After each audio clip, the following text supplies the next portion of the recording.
బాలయ్య కెరీర్లోనే prestigious movie Gautamiputra Satakarni. కెరీర్లో ఆయనకు 100వ చిత్రం.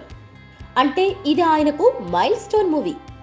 అంతేకాదు, చారిత్రాత్మక చిత్రం కావడంతో సినిమాపై అంచనాలు అమాంతం పెరిగాయి. ఈ సినిమా తాజాగా సెన్సార్ పూర్తి చేసుకుంది.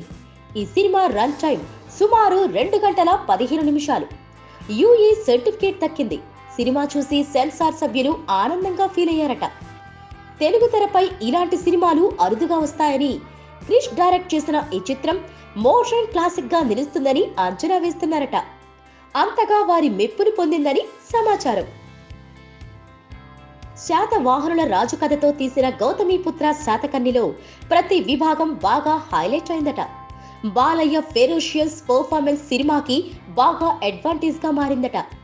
వీరత్వం, మదర్ సెంటిమెంట్, రొమాన్స్ తో పాటు నవరసాలు కలిసిన సీన్లను క్రిష్ అత్యద్భుతంగా తెరకెక్కించాడని సమాచారం. ప్రతి ఫ్రేమ్ రిచ్ గా సాగిందని, విజువల్ వండర్ గా తీర్చిదిద్దాడనే మాట వినిపిస్తోంది.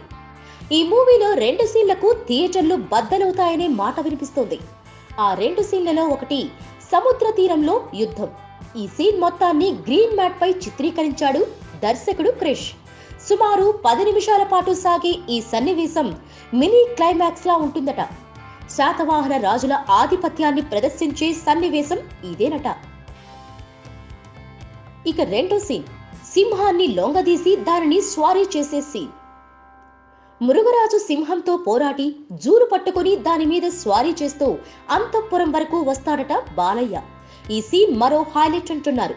ఈ 2 సన్నివేశాలను దర్శకుడు క్రిష్ అత్యద్భుతంగా తెరకెక్కించాడట.